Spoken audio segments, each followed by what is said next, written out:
Okay, so we are starting another restorative practice today. So finding a supported seated position and using whatever support you need, this isn't going to work, to tap into the weight of the legs. So usually taking the seat higher is helpful, maybe even supporting your knees or your thighs. Try to relax into the groins and into the hips. And then pressing down somewhere to just invite a little more spaciousness and alignment in the torso and to help roll the shoulder blades in toward the chest. And without disturbing as much of that as you can, take your hands together in front of the heart. Close your eyes and look toward your cheeks.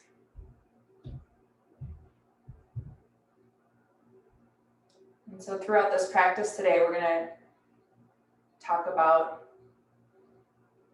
the 2 stages of the pose. Think about the first stage as the giving and the second stage as the receiving. Giving your attention to alignment in the beginning. And then once you set up the pose, just receiving information from the senses, information within the breath, the mind. Really putting yourself in a receptive seat.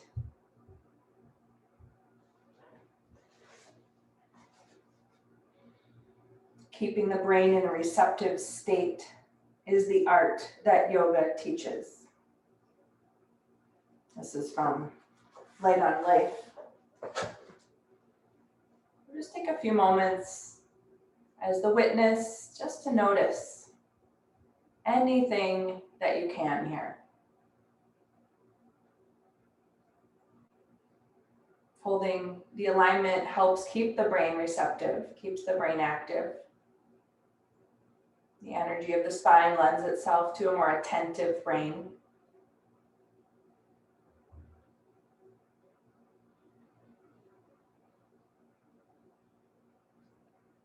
Another way to think about this practice is first stages of the pose is like when you're in a conversation, it's the speaking part. The second stage is the listening part.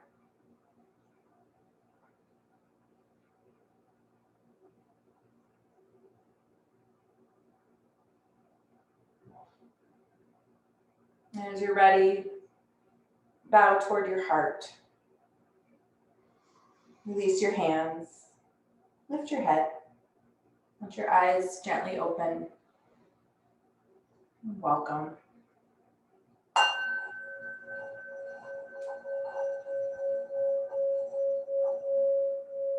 So I've structured the class to be a series of forward bends followed by several back bends and then leading into pranayama. So we're going to start with child's pose as the first forward bend, and I want you to take whatever support you need to close the gap between the buttocks and the heels. You might support the torso. Some people find that's not useful to them, so that's a personal choice. You might support your head with either your own hands or some other prop. And it's going to be a 2-minute child's pose. You want to make sure that it's something you can remain in for that length of time. And don't feel like you have to have the active arms here. You might just bend the elbows and take your fists under your forehead. You're spending as much time as you need to work with the first stage of the pose and then settling into that second side of receptivity, of listening, of receiving the benefits.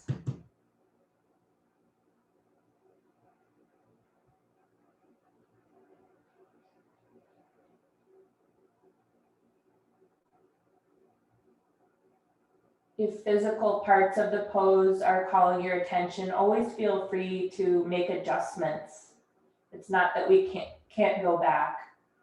Those physical naggings will get in the way of your receptivity. So definitely make adjustments as needed to support the quiet side of the pose.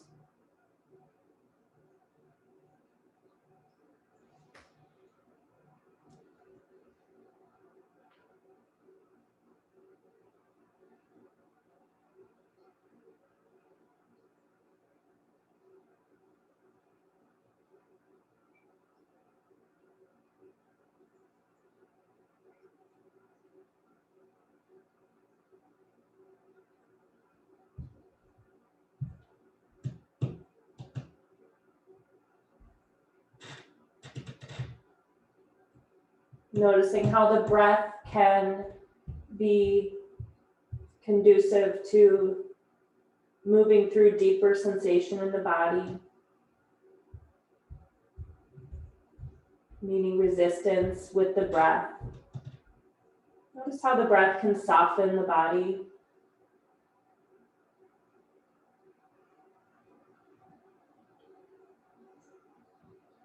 We're going to start to come out of the pose gently and slowly. We're going to set up a head supported downward dog, and if that's not something that you can hold for very long due to any reason, you might use a chair and just extend your body away from the chair, holding the edge of the chair with your legs upright. Otherwise, we're going to support the head with a block. And you might start in a table pose with your face kind of right above the block. And then making your way into your pose. Make some adjustments, fine tune the physical side of the pose. And try to meet the block so that the back of the neck is long, that you're not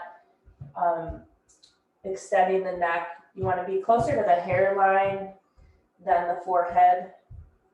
You might even be on more of the top of the head.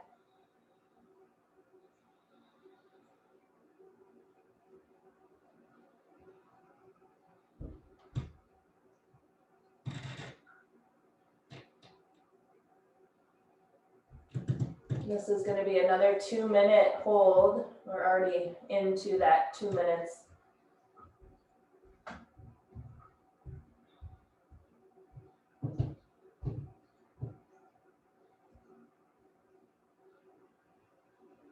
And observing the quality of your breath throughout the practice. The breath is often evidence of how we are showing up in the pose. If the breath is limited or shallow, we might need to make some physical adjustments to make the pose more sustainable. The mind is also another tool.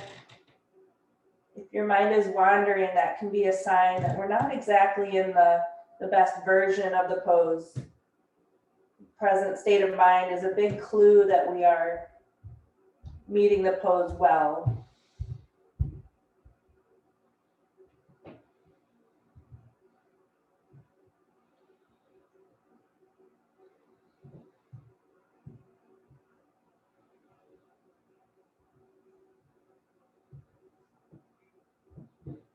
Another half a minute here.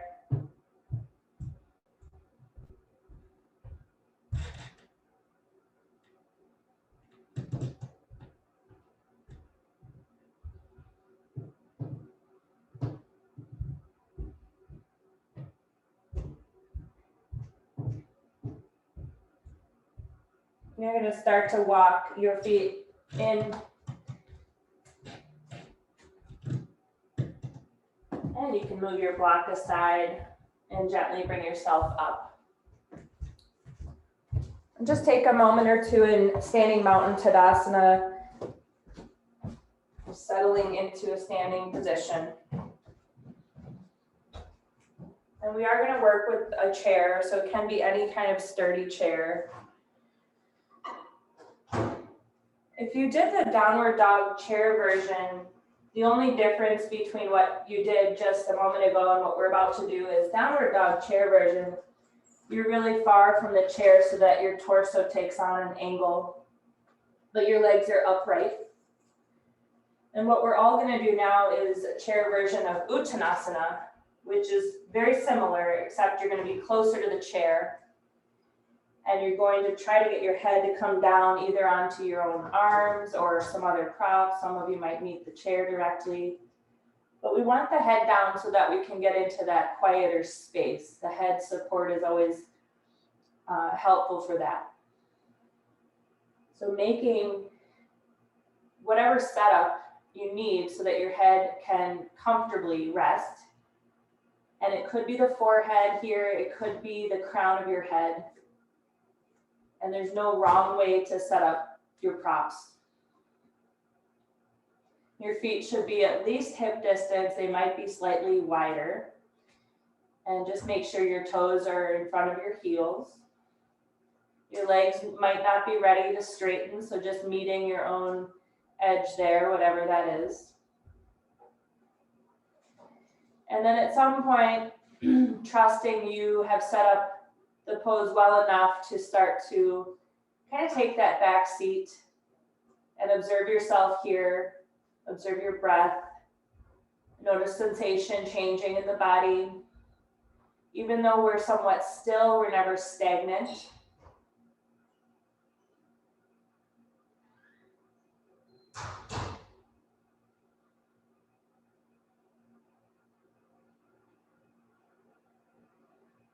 Sensing the reverse flow of energy along the spine. A wave of energy from your heels all the way to the crown of the head.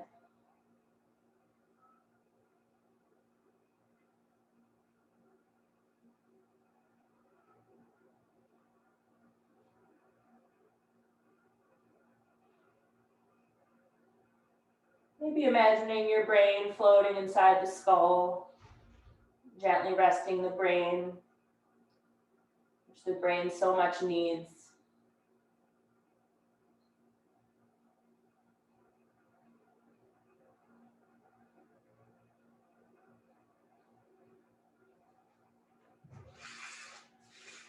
Let's do about 6 more breaths.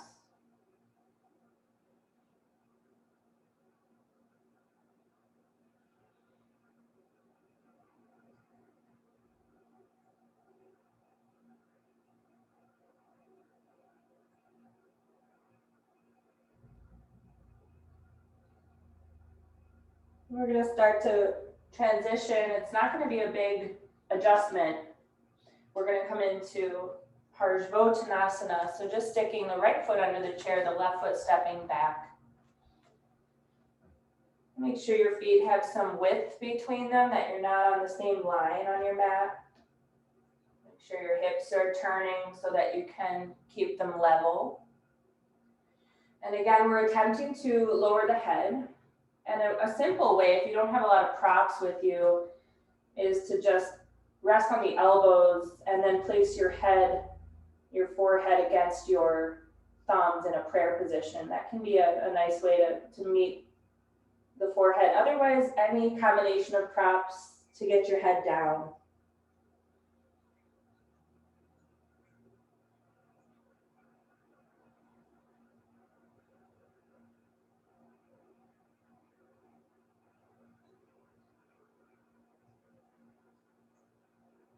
Notice how the sensations are somewhat different than the Uttanasana, where the legs were symmetrical.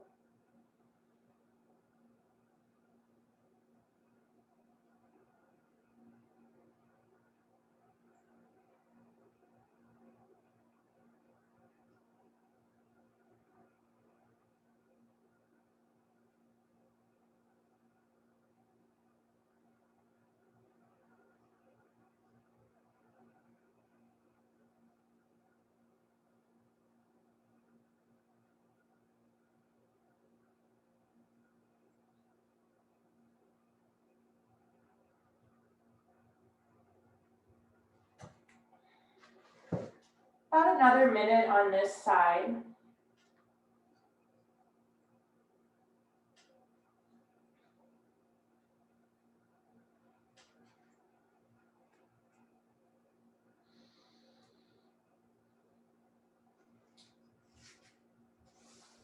It is said in the Hatha Yoga Pratipika, this is a classic yoga text, that the senses are governed by the mind.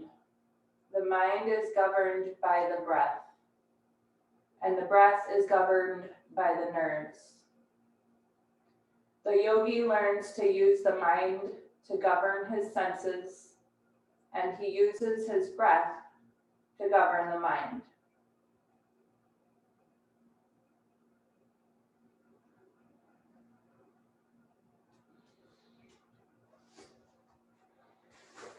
We're going to start to gently transition to the other side.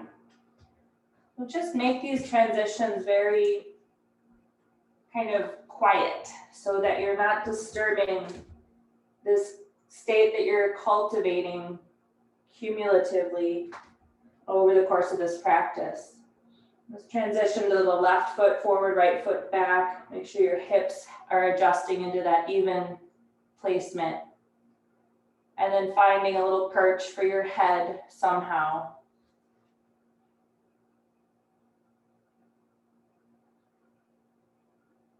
And keeping the legs somewhat active in forward bends, there is a potential for the brain to become dull, which is not the point here. We're keeping enough effort maintained as you hold yourself in this quiet state.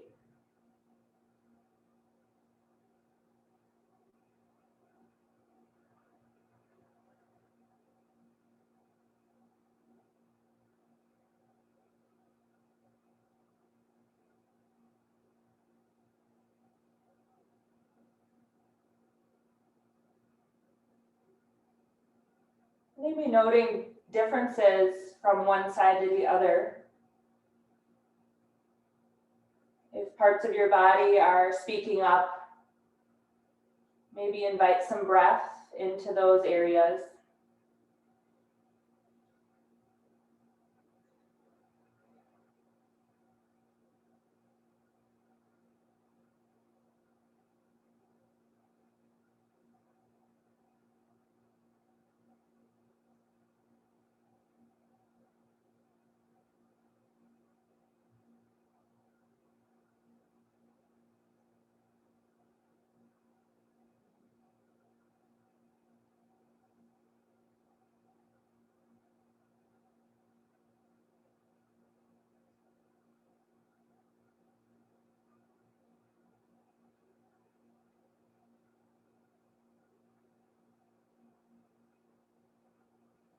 We're going to start to gently lift the head and help yourself step the feet together. And we're going to transition to couple seated forward bends. The first being the wide seated forward bend, Upavishta Konasana. And so this is the one where it helps to sit on the corner of a blanket. And you can determine how thick that corner needs to be so that your lower back is supported enough. And then you're going to work with the chair for the head again. So that might mean you need additional props if you know your head and that chair are not going to come together directly. And when you sit on the corner of the blanket, sit so close to that corner that your sitting bones are not on the blanket. You're right at the tip of that corner. Adjusting the legs so you see your toes pointing up, your caps pointing up. Squeezing the legs against the floor to keep the legs really active here. And the idea is not to come forward to our deepest. Just kind of minimize the forward bend so that you can rest your head, maintain some action in your legs, and find that quiet state. So we always have to strike that balance for ourselves of not too much, not too little. And it's a different degree of forward flexion for all of us. So you have to find your kind of your sweet spot here.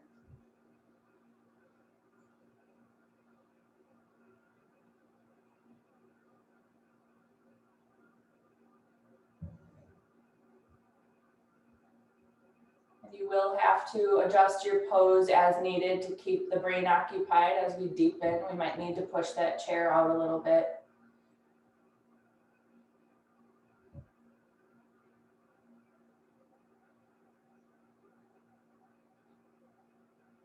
Keeping some alertness in the legs, keeping the toes above the heels.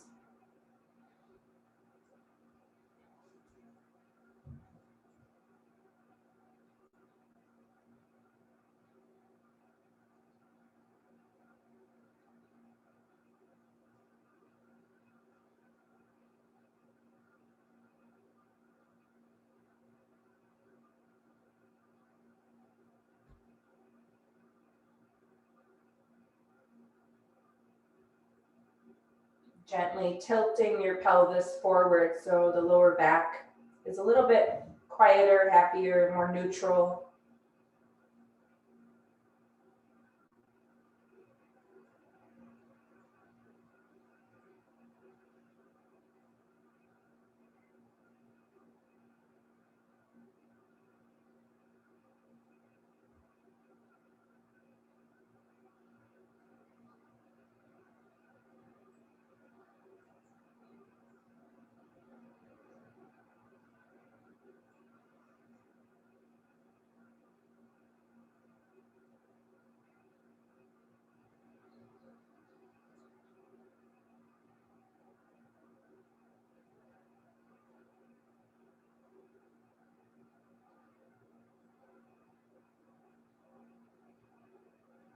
And now you're going to gently lift your head and come up and place your chair over your left leg. And then tenting up your fingers alongside your left thigh on either side.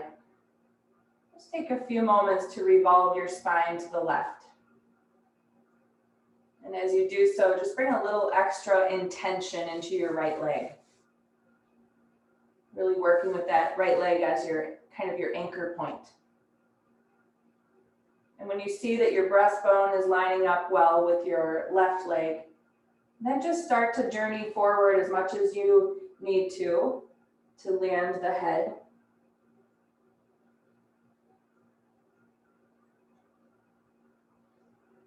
Noticing how this allows the breath to move into the right lower back.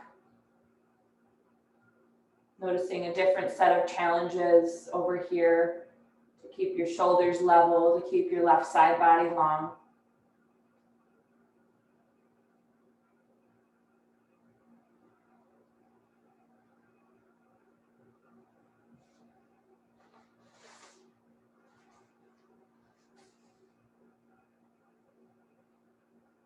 So if the breath is governed by the nerves,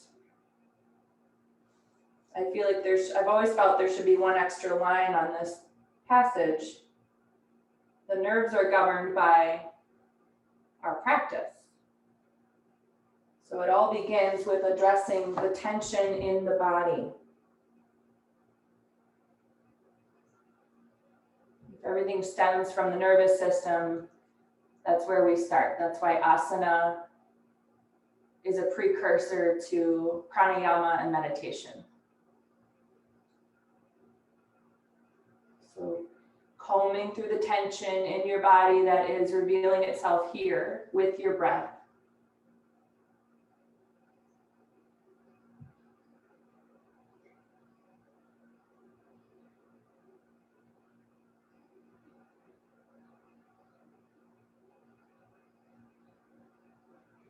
We're going to change this a little bit and take it into Janu Shirshasana by folding the right leg in. So just start to gently, quietly transition to folding your right leg in. Make sure to prop that right knee if necessary. And then using that same maneuver of your fingertips on the floor to help you turn your torso to really stay aligning well with left leg. And then keeping that alignment on point, just start to bring yourself into a head down position.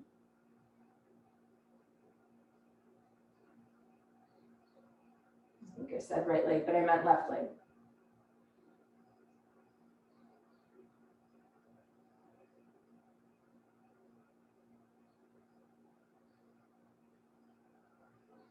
reaching out through that right inner thigh, inner knee. Still working with the right leg as your anchor. Keep revolving your trunk to continue meeting the alignment. Maintain some of that effort as you start to be more receptive.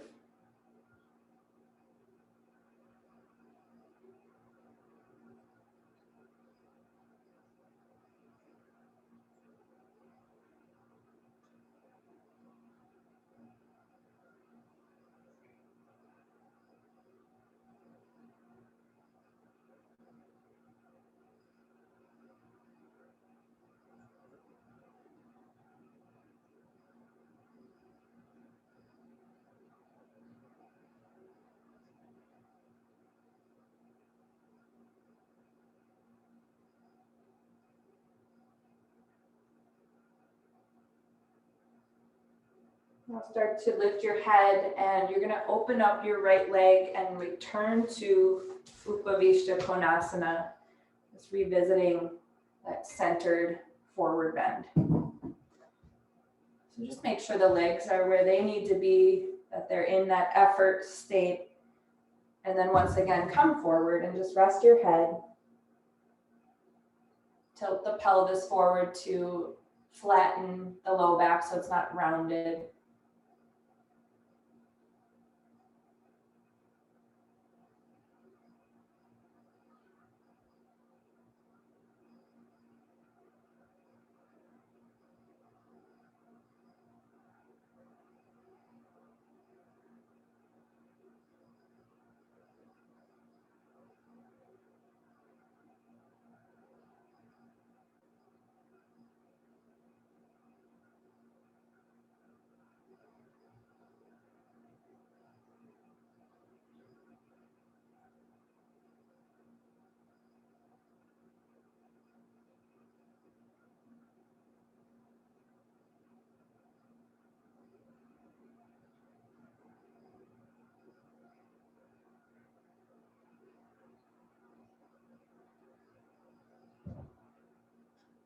And start to lift your head.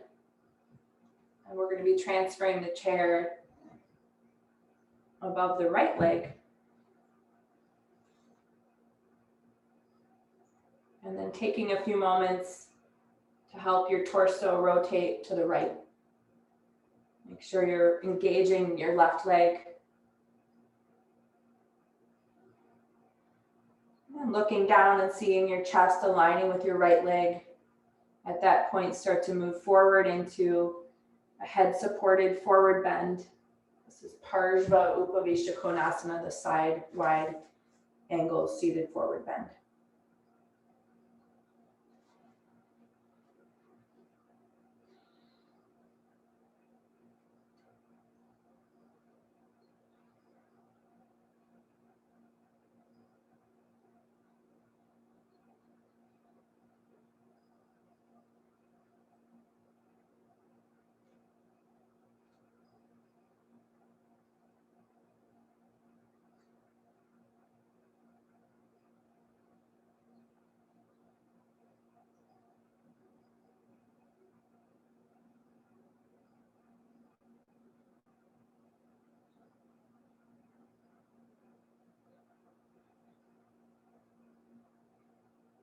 Asana practice is an opportunity to look at obstacles in practice and life and discover how we can cope with them.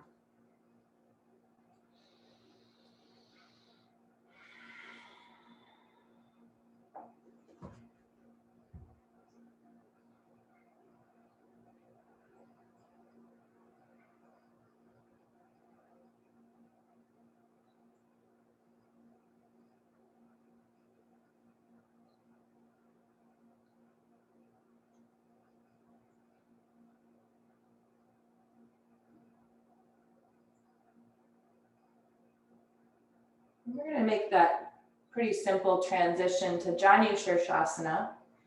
So you can lift your head, fold your left leg in so the heel comes in nice and close to the root of the thigh. Prop the knee if you need to. And again, just help yourself turn as well as you can toward that right leg. Make sure you are engaging the effort of your left leg. And then as you're ready, start to come forward and rest the head.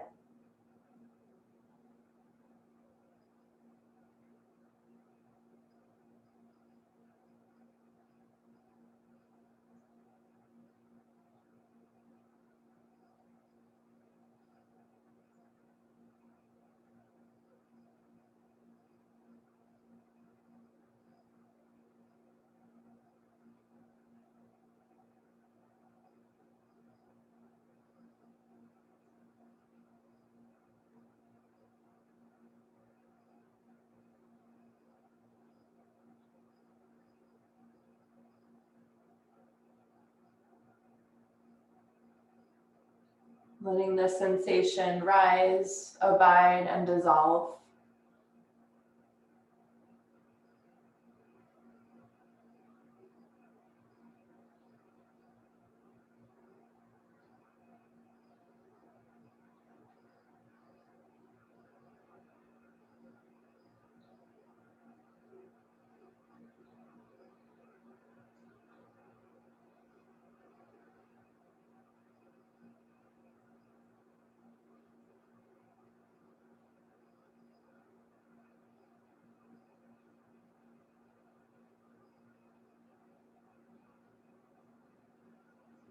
We're going to slowly be transitioning out of it.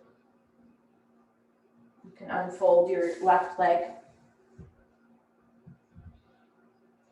And we'll center ourselves now in a head-supported Uttanasana. So if you're still in the blanket corner, just turn so that you're even on an edge with your sitting bones. And you can put your legs underneath the chair or put the chair over your legs. Make sure you have enough height under your sitting bones that your lower back is supported, that you'll be able to maintain some neutrality in the lower back when you do come forward.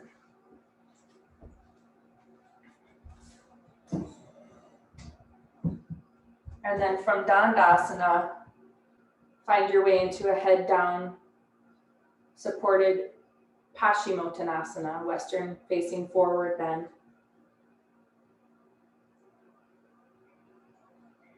And this might be another one where you take the prayer position.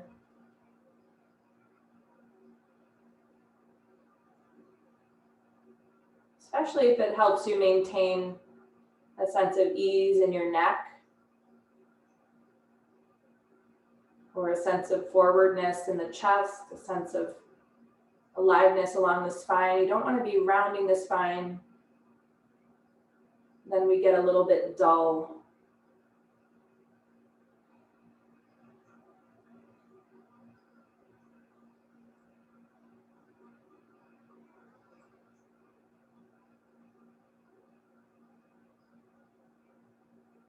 So you want to be active enough that you're able to feel the physical integrity of the pose, but turn that dial way down and make sure that you are in the listening side of the conversation.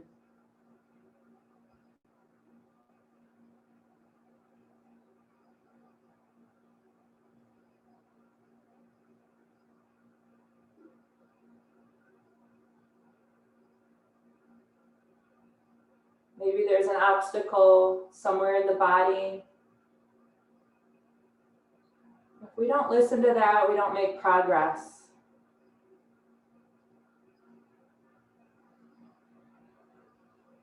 Maybe something is nagging at you here, needs some of your attention. Maybe it needs a little deeper breath. And then you might experience that sensation rising, abiding, and dissolving.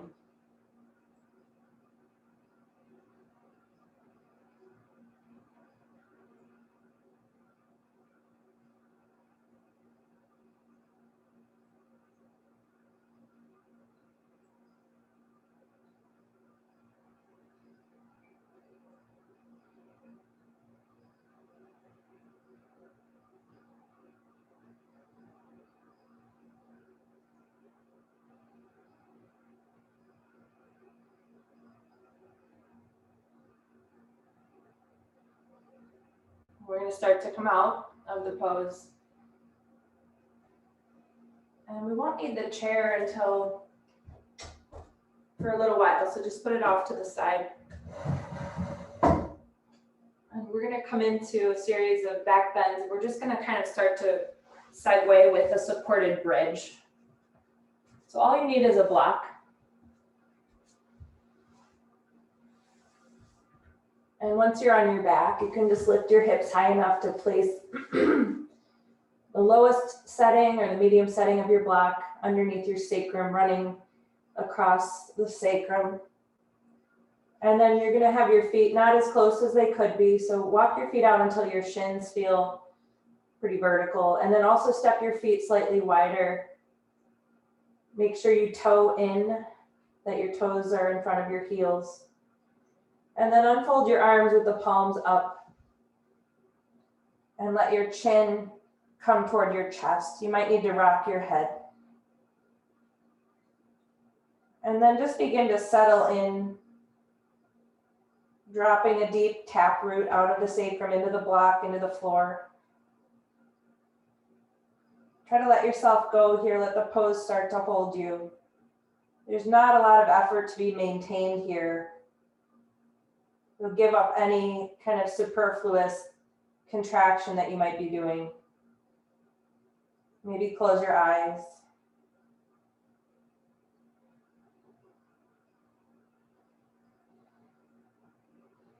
And feel the pelvis shifting into either a neutral setting or even a posterior tilt after that series of forward bends, working the pelvis in the other direction. Maybe think about your tailbone starting to peek up at the ceiling.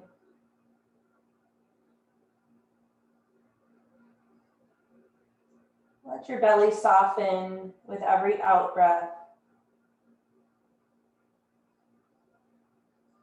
Let gravity gently help your exhale extend.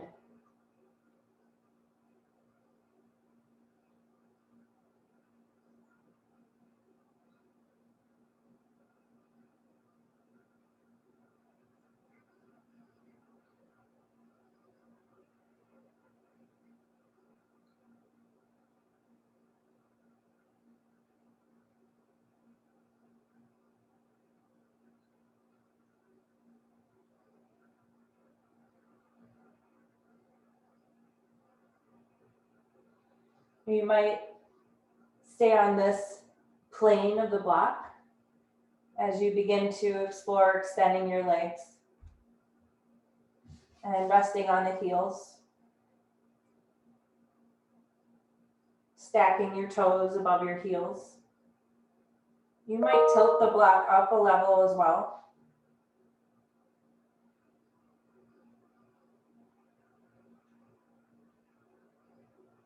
Taking your heels slightly deeper into the floor to encourage the pelvis to tilt back.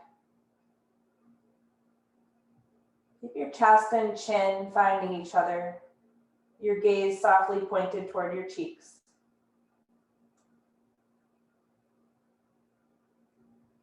Try to smooth away any tension on the surface of the face.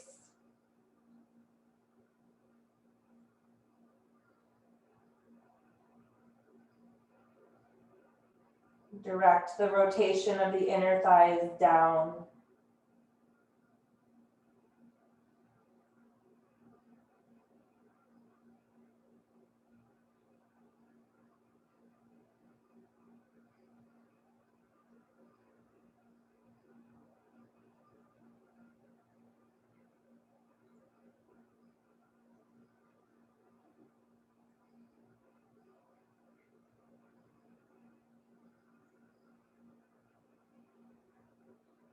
And now begin to step your feet back in and lifting yourself high enough you can take your block out of your way.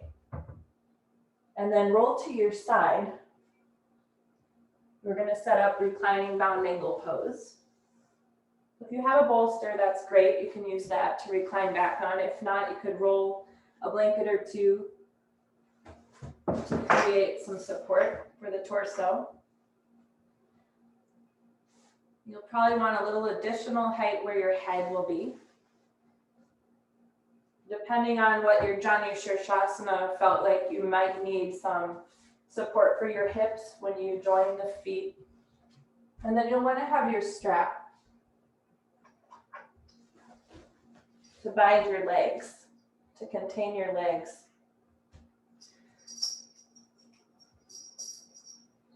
We'll take a moment to create a loop with your strap.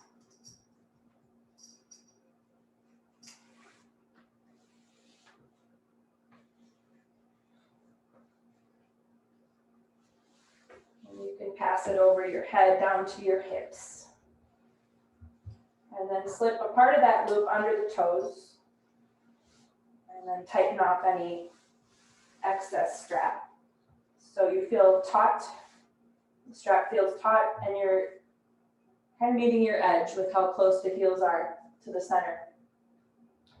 And then make sure to pull your butt away from the end of your bolster, just a little bit, so that we have a clear and free space for the lumbar spine. And start the bolster where the rib cage begins.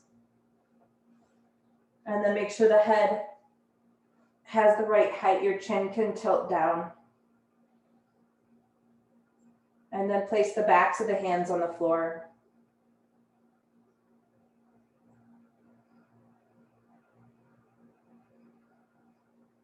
And you might have a few more minor adjustments to make, so make those and then just start to transition into a more passive, receptive, listening state.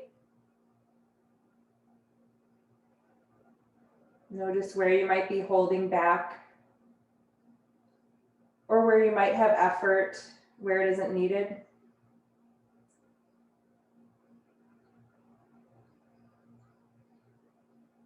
And notice how your breath shows up here, how your mind shows up here. Is it staying with the here and now, or is it floating away?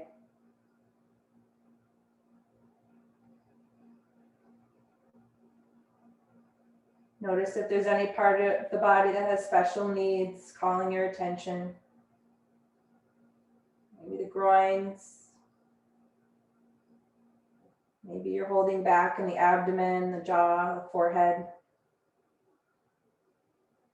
Maybe you haven't quite allowed the shoulders to release down, taking on the full support of the bolster.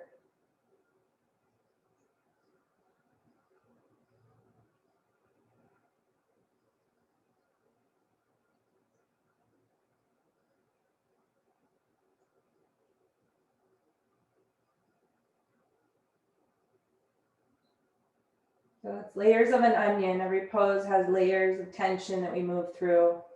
You might have gotten through a few layers, but keep going deeper.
Take a laser focus to the roots of the thighs.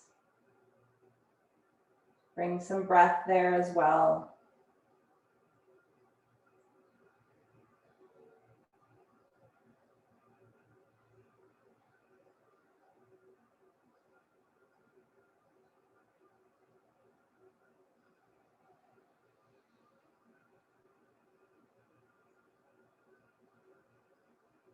We're going to begin to leave the pose.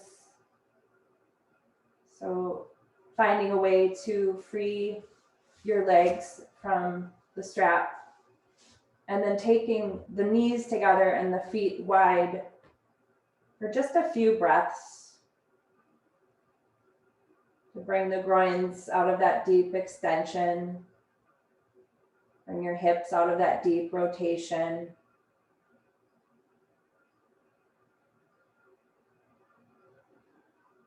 Sometimes we can know a pose better only after we leave it.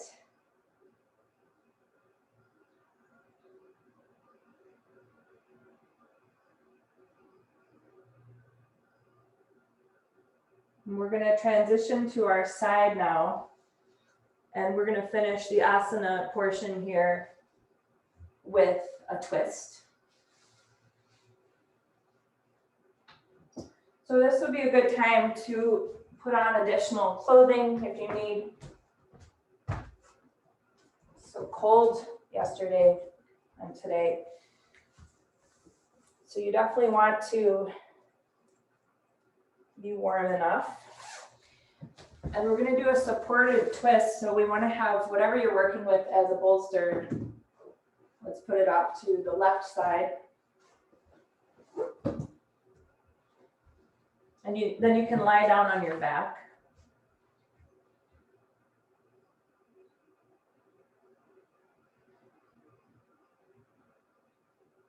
And then you're going to try to roll to your left side and step your right knee onto your bolster. So your right knee is supported, your knee is bent. And the hips are pretty well stacked right above left. You can start with your right hand on your side waist, and then just kind of let your right shoulder fall toward the floor.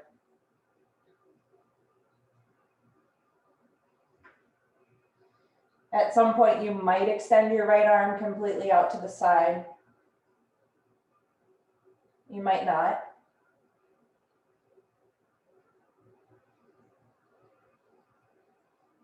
And with twist, that onion is a really big onion. There's lots of layers.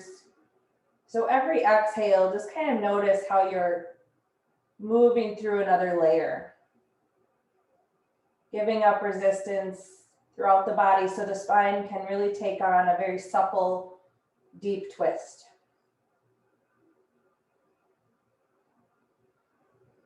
Your legs should be passive and effortless. Your eyes might be closed. Your face might be pointed up to the ceiling or off to the right.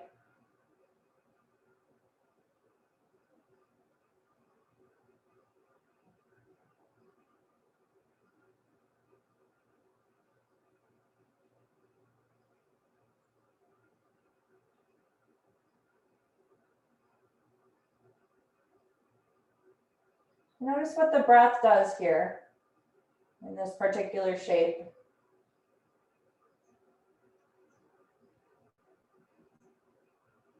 Those inhales aren't as forthcoming as they were in the Partanasana. The exhales might go a little farther.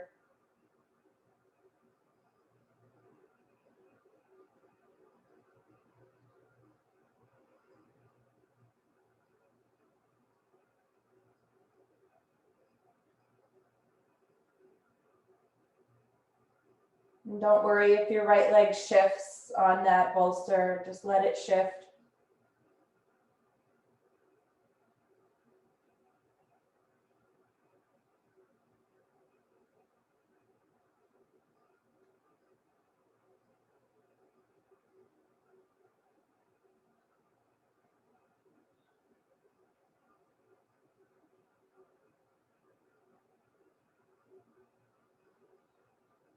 You're going to help your right leg come off of the prop and help yourself to your back again. And just take a moment to rearrange yourself there so that you are really symmetrical and spacious. You can move your prop to your right side now.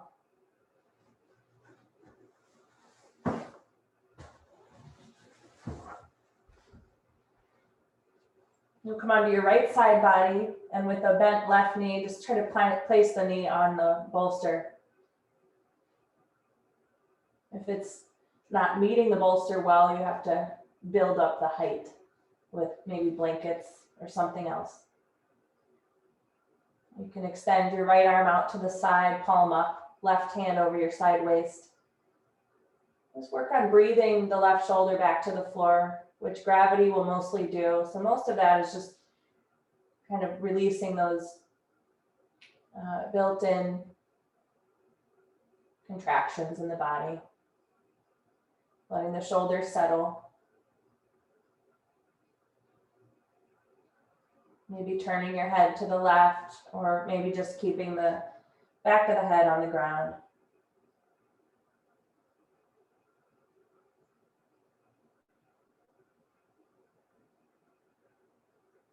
And so nothing here should be in an effort state.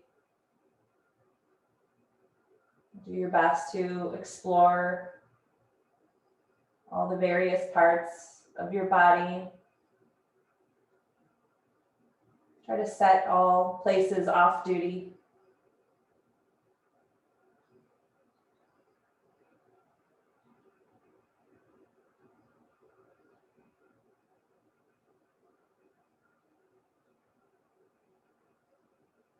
Soften the outermost layer of the face.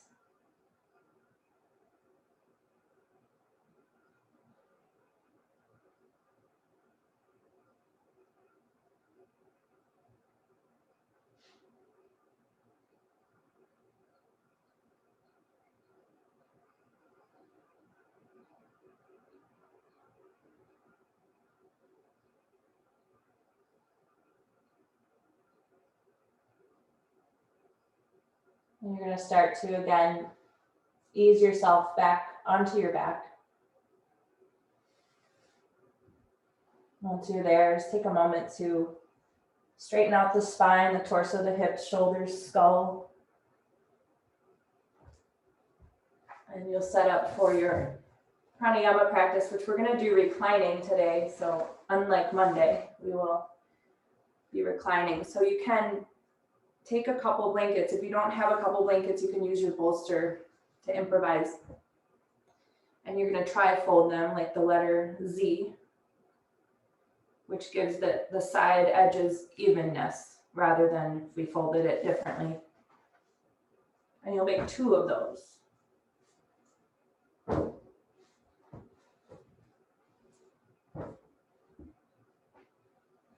And if you know you like to cover your eyes for pranayama, you might use your strap, you might have an eye pillow. So have that ready too. If you know you're cold, you want to have another blanket that you can put over your body.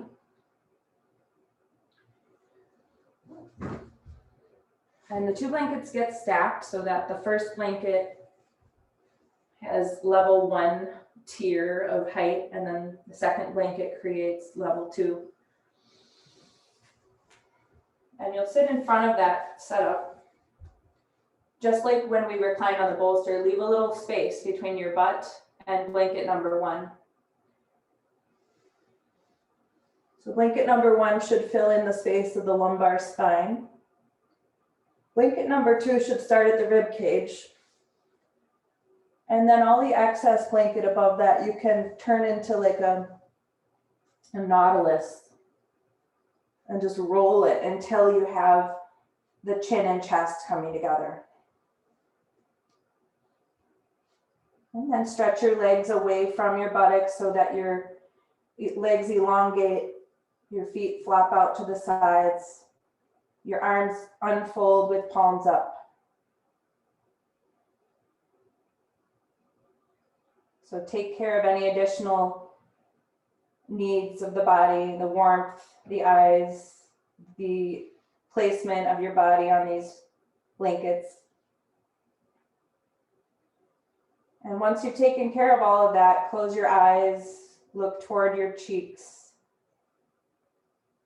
and just start to listen to the breath, making the ears very receptive. Don't expect to hear your breath, but listen for the breath, while letting all the other sense organs withdraw.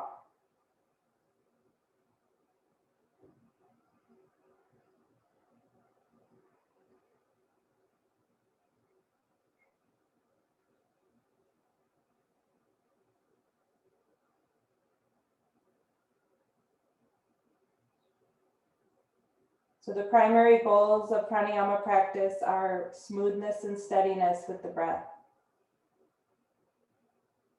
soothing the brain, not rattling the brain. We're going to practice ujjayi exhalation, very gentle constriction of the throat muscle to control the outflow of breath. You might be able to hear the breath once you do work with that muscle in the back of the throat. Listen for the smoothness. The out breath takes on an aspirate quality, like a hissing, like a leak in a bike tire. So come into a full inhalation, and you can take your first cycle of out breath, ujjayi out breath after that.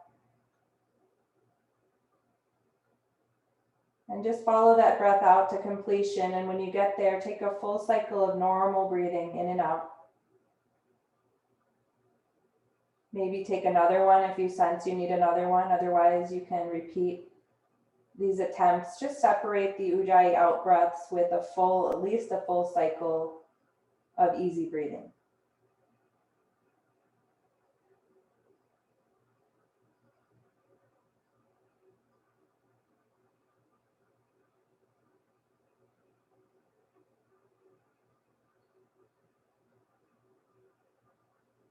Mind is governed by breath.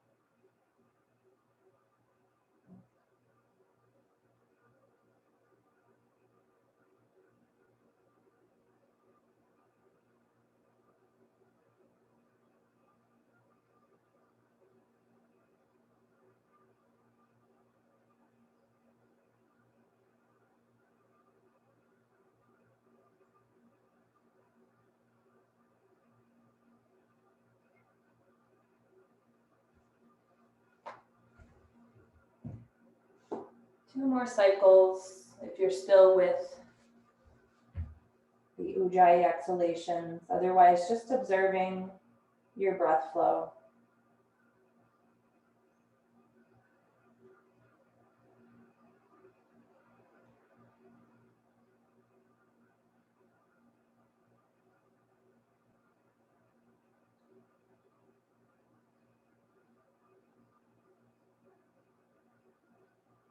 Taking a few moments in ujjayi 1, which is just observing the breath.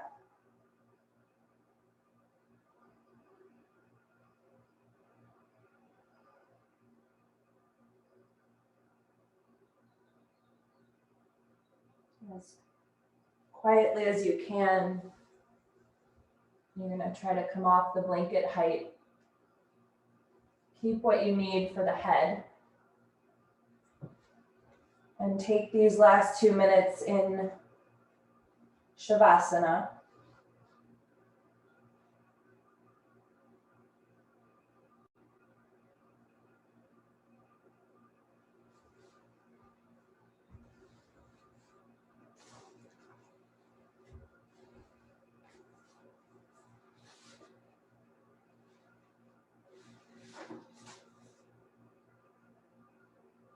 Forget all your ideas about the body.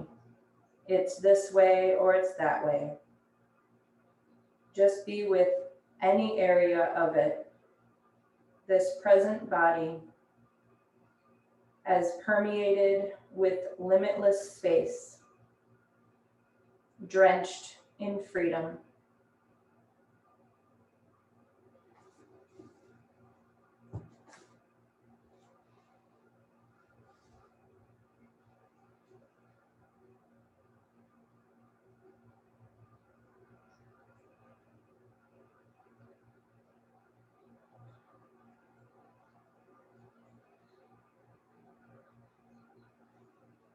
You're free to stay in Savasana as long as you would like. If you'd like to come to seated at this point, you can join me.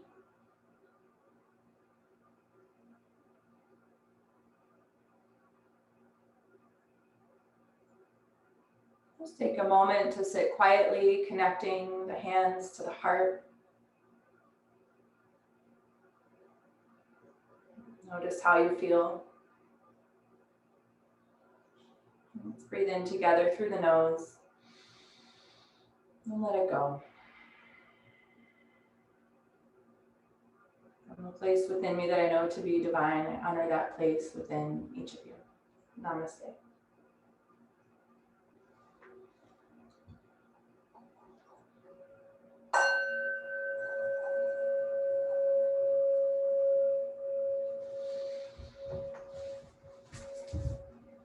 All right, thank you all. See you soon. Wonderful to practice with you today.